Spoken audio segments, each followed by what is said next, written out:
Okay, so Okay. before you let love kind of wrap its vines around your judgment, Yeah. before you even think about offering your life to someone else, Mm-hmm. have you actually truly stopped to look, really scrutinize what's under the surface? Mm-hmm. Because today we're going into well, let's be honest, a pretty unsettling deep dive. Yeah. But it feels really important. It's about love, relationships, but through the eyes of, well, the rather stark philosopher Arthur Schopenhauer. Stark is a good word for it. Yeah, this isn't going to be a fairy tale, folks. It's Mhm. not comforting. Consider this a serious warning. Exactly. And our mission here really is to sort of pull back that curtain, look at the hidden threats, the dangers that can lurk in romantic partnerships, especially those you might be thinking about, making a lifelong commitment to. Right, before marriage. Before marriage, absolutely. It's not about being cynical, not at all. It's about building a kind of profound awareness. Because what feels like that amazing, intoxicating love, that powerful feeling, Schopenhauer basically argued it can be a biological trap. A trap, wow. Yeah, a mirage almost. Something designed to, well, blind you to really deep toxicity, to make you ignore signs that are practically screaming danger. We want to help you see through that illusion. Okay, let's get right into it then. Schopenhauer's core philosophy here. It's pretty bleak, isn't it? Yeah. Especially about human nature and love. Definitely pessimistic. He didn't really see love as this, grand soul connection like poets talk about. Not at all. He saw it as this relentless, almost cruel drive. He called it the will to life. The will to life. And for him, this will, it's like this blind, unconscious, totally irrational force just pushing us towards, well, reproduction, just keeping the species going. Our own happiness doesn't really factor in for the will. It's secondary at best. Right. So our rational mind, the part that wants logic, reason, Schopenhauer says just gets hijacked, completely taken over by this instinct. Like our primal urges grab the steering wheel and logic gets shoved in the back seat. Yeah, it has no say in the matter at that point. It's a really grim starting point, It just flies in the face of everything we're kind of taught about love. It absolutely does, and that's exactly why it's so vital to grasp.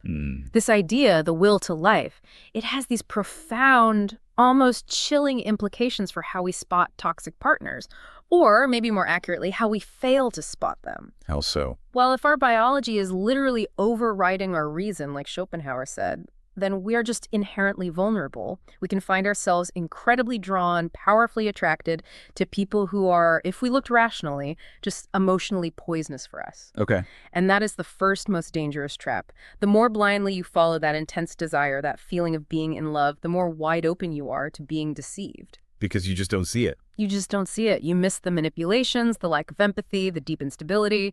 Schopenhauer famously warned, the illusion of love is blinding you. And it's not just a nice phrase, it's like a powerful, almost chemical override messing with how you see reality. So if that's the biological backdrop, this involuntary pull, it raises a really chilling question, doesn't it? How do manipulative people, toxic people, actually use this, exploit this vulnerability? Right. And Schopenhauer was dumply convinced humans are driven by self-interest and, crucially, by illusion.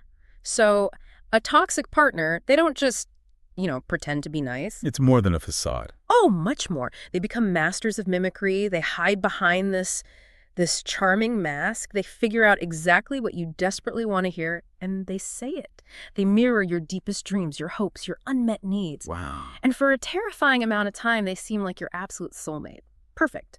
But underneath that charm, Schopenhauer would say their real goal is always self-serving. It's about control, getting admiration, and ultimately getting your submission. Not connection, then. Dominion. Exactly. It makes you wonder, doesn't it, how often that script plays out, maybe in stories we know, or even closer to home. Yeah, it feels disturbingly familiar. And it's so important to understand this isn't necessarily a flaw in your judgment, It's a direct result of this evolutionary design Schopenhauer was talking about.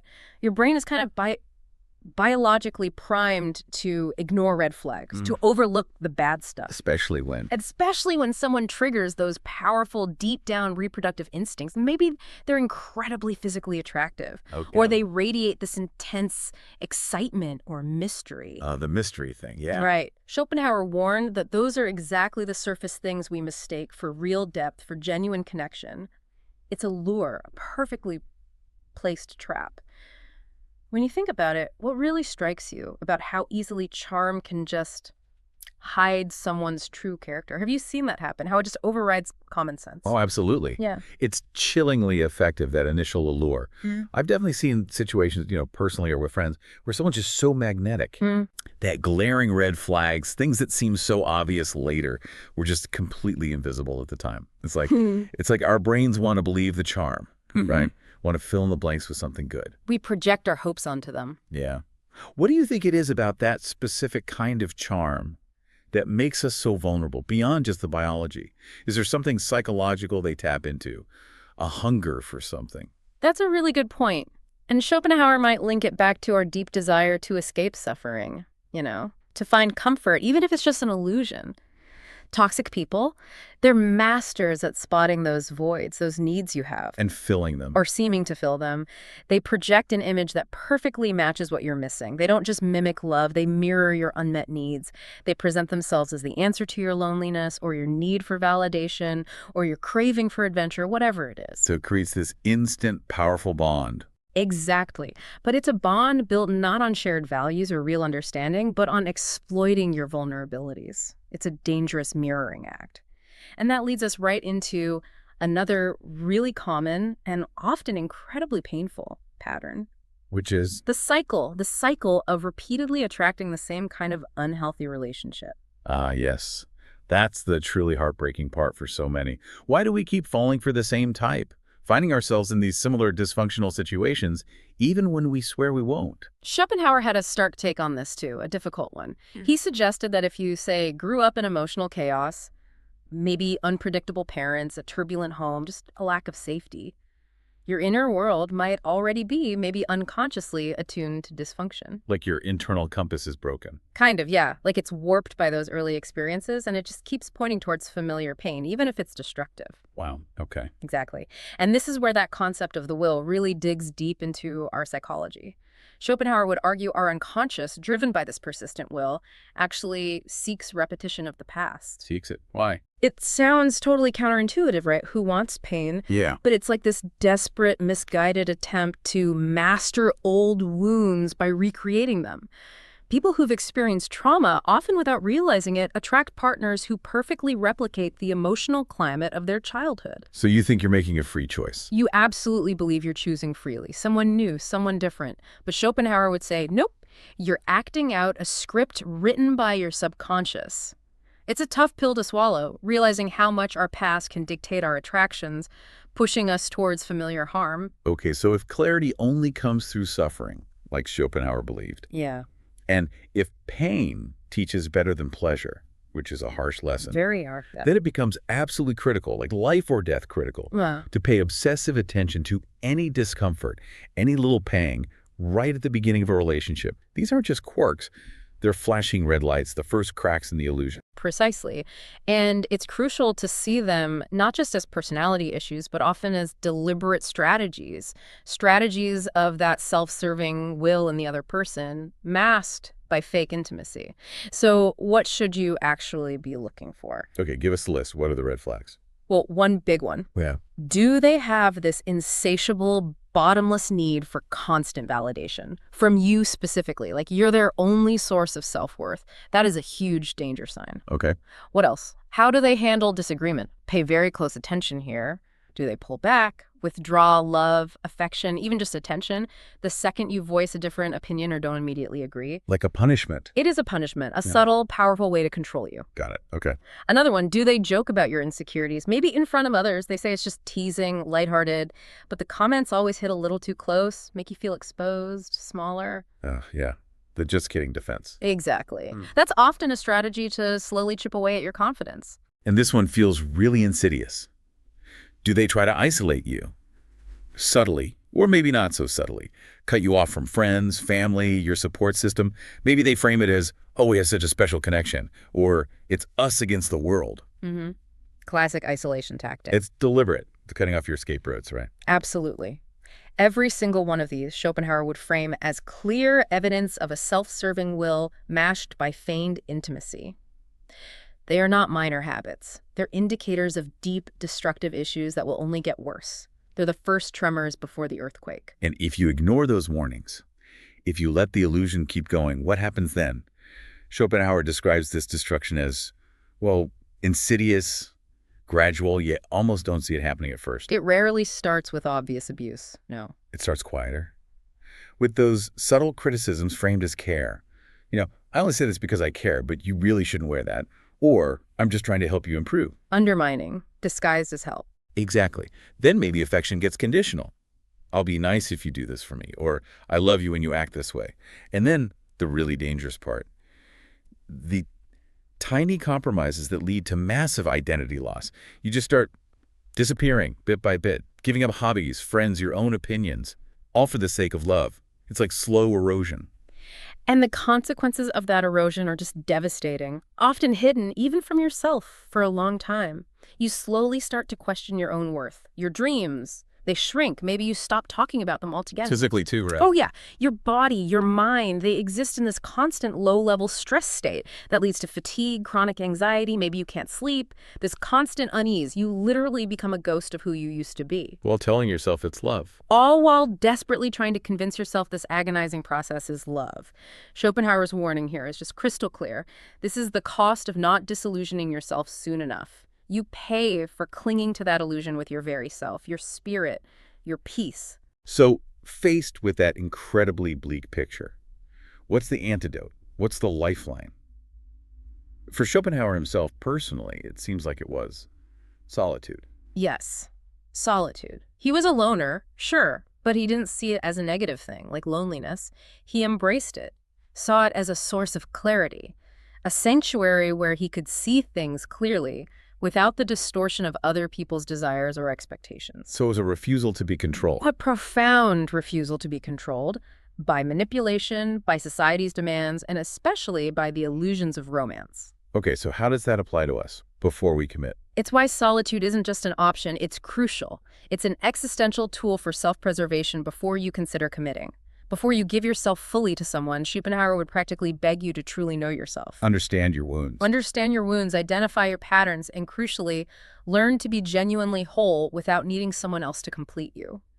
He had a grim warning about this too. Which was, until you achieve that inner self-sufficiency, your loneliness will attract predators who promise connection but deliver pain. Solitude is where you build that self-awareness, that resilience, that inner strength to protect yourself. It's not about being alone forever. It's about being whole first. Right. Okay, this brings us to the really practical stuff. Yeah. The concrete advice we can take from Schopenhauer's worldview. These aren't just tips. They're like essential tests, rigorous checks before you even think about marriage, designed to cut through the illusions. Absolutely. First, and this is a big one, Schopenhauer would tell you to distrust intense chemistry. Seriously. Distrust it. But isn't that what we look for? Exactly, but he'd argue the more intense the initial attraction, the more likely you are being profoundly deceived by the will to life. That overwhelming, all-consuming passion, that instant spark, for Schopenhauer, that's not destiny, that's the biological trap snapping shut. Hard. Hijacking your brain. Totally hijacking your rational mind. That intensity makes you overlook everything that really matters. So, the hard truth, don't trust intensity, trust consistency. Trust the quiet, steady presence that doesn't need constant fireworks. Okay, interesting. What's next? Observe how they handle boredom. This is incredibly revealing. Schopenhauer believed true character emerges not in excitement or big moments, but in silence, in routine, and even in suffering. Watch who they are when nothing exciting is happening, when life is just normal, mundane. Why is that so important? Because toxic people often need drama. They need chaos, external stimulation just to feel alive. If they can't handle quiet, if they're always stirring things up, that's a huge warning sign. They lack inner resources and will probably create endless drama in your life. Makes sense. Okay. Next, and this requires some care, test their empathy early and subtly. Don't share something vulnerable just to bond. Share it to watch their response. Like a little experiment. Kind of. Offer a genuine emotional disclosure, a fear, a past hurt, something personal, and then just observe. How do they react? Do they later use it against you in a fight? Do they brush it off? Dismiss it? Immediately turn the conversation back to themselves. Those are bad signs. Those are flashing neon signs. They show a self-serving will, incapable of real connection. It means you'll end up feeling unheard, alone. This next one feels very relevant today. Don't confuse mystery for depth. Oh, yes. Schopenhauer would be so wary of romanticizing what we don't understand, what's hidden. Just because someone is emotionally distant or aloof or evasive, it doesn't mean they're deep or wise or profound. What might it mean? Often, it just means they're hiding their emptiness, their lack of a genuine self, or maybe even hiding manipulative intentions. True depth shows up in vulnerability, in sharing, not withholding. Don't chase shadows, there might be nothing there. Good point. Okay. And this one is for all the natural fixers out there, the empaths who see potential everywhere. Hear this loud and clear. Resist the urge to fix. Oh. Schopenhauer would warn, if your love for someone or the relationship itself feels like a project, it is absolutely 100% a trap. Toxic individuals often present themselves as broken, wounded.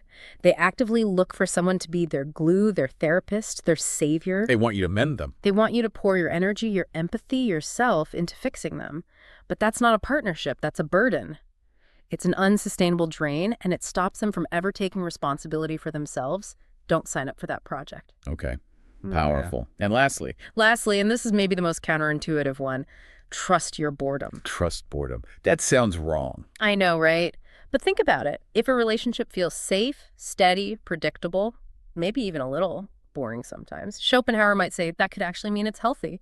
It might be where real unmasked connection lives. As opposed to constant chaos, that roller coaster of extreme highs and devastating lows, that's probably familiar trauma playing out again, feeding that unconscious need to master old wounds. Schopenhauer thought the truth is often dull. Yeah, it lacks the fireworks of illusion, but it's also healing. The absence of drama might just be the presence of peace. Wow. Okay. A lot to think about there. Definitely. So if you find yourself recognizing these patterns or feeling that slow erosion we talked about, remember Schopenhauer's core warning. Walking away from a toxic relationship, even one you feel deeply attached to. It's not weakness, but wisdom. It takes strength to walk away. Huge strength. Because toxic people, driven by that self-serving will, they will use every trick. They'll accuse you. They'll try to convince you that your healthy boundaries are cruel or that wanting sanity is selfish. Don't listen. So Schopenhauer, despite the bleakness, actually offers a kind of liberation. I think so. He teaches that, yes, life is suffering, but suffering becomes torment when we cling to illusions. And love based on lies, on deceit, manipulation, exploiting vulnerabilities, that is truly the most dangerous illusion of all. Letting go isn't failure. Letting go is not failing at love. It's the bravest first step towards freedom, towards getting your authentic self back, towards a life free from that self-deception. So we want to leave you with a final thought, something provocative straight from Schopenhauer's mind. Yeah. Something to really wrestle with before you make that ultimate commitment. Yes. Remember this. Marriage is not a cure for loneliness. It is not a reward for suffering. It is not a fairy tale. It is a contract with another person's soul. So before you marry someone, before you sign that contract, truly ask yourself, are you choosing this person from a place of clarity, with your eyes wide open? Or is it out of desperation, a need to escape being alone, to fill some void? Are you genuinely drawn to their soul, their real unmasked self? Or are you maybe just being seduced by your own wounds, by that powerful biological illusion? Because Schopenhauer would warn, once those vows are said, once the contract is signed, the mask often comes off completely. And by then, the damage has already begun. Something to truly consider. Deeply. Honestly.